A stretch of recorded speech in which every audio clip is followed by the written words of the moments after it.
Class 11th का chapter 11 discuss कर रहे हैं व्हाट इज थर्मल इक्विलिब्रियम। देखो, किसी सिस्टम को हम कब कहेंगे कि वो थर्मोडायनामिकल इक्विलिब्रियम में है, जब उसके macroscopic variables for example pressure, volume, temperature, mass ये टाइम के साथ चेंज ना करे, तब हम कहेंगे कि वो सिस्टम किस में है, थर्मोडायनामिकल इक्विलिब्रियम में है।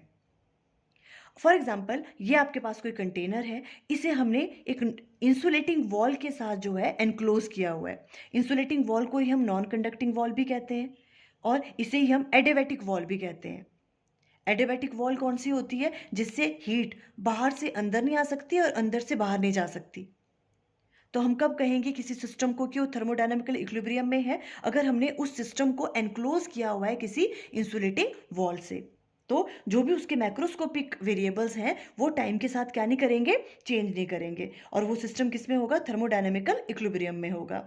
अब दो सिस्टम को हम कब कहेंगे कि वो थर्मोडायनामिकल इक्विलिब्रियम में है, अगर उन दोनों सिस्टम के बीच में भी हमने क्या लगाई हुई है, एडियाबैटिक वॉल लगाई हुई है। जैसे मान लो ये आपके पास कोई एक सिस्टम है, ये सेकंड है, इसका जो प्रेशर एंड वॉल्यूम है P A and V A है और इस वाले का P B and V B है। अब इन दोनों सिस्टम को भी हमने क्या किया हुआ है, एडियाबैटिक वॉल भी बीच में लगाई हुई है। अब इसकी वजह से क्या होगा, यहाँ से हीट इधर एंटर नहीं करेगी, यहाँ से यहाँ नहीं करेगी, तो इनके मैक्रोस्कोपिक वेरिएबल्स क्या होंगे, प्रेशर, वॉल्यूम वगैरह चेंज नहीं करेंगे, तो ये दोनों सिस्टम भी क्या होंगे, थर्मोडायनामिकल इक्विलिब्रियम में होंगे एक दूसरे के साथ। अब देखो, अगर हम इस एडियाबैटिक वॉल को कन्वर्ट कर दें डायाथर्मिक वॉल में, डायाथर्मिक वॉल क्या होती है, इसे हम कंडक्टिंग वॉल भी कहते हैं। कंडक्टिंग वॉल का मतलब क्या है कि हीट यहाँ से यहाँ ट्रांसफर कर सकती है और यहाँ से यहाँ भी ट्रांसफर कर सकती है।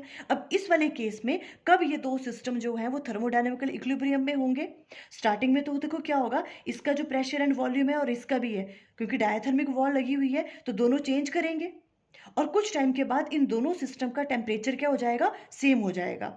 उस टाइम पे जो भी इन दोनों गैसेस की जो मैक्रोस्कोपिक वेरिएबल है, प्रेशर, वॉल्यूम एंड टेम्परेचर, ये चेंज नहीं करेंगे, तब हम कहेंगे कि ये दोनों सिस्टम किस में आ गए, थर्मोडायनामिकल इक्विलिब्रियम में आ गए।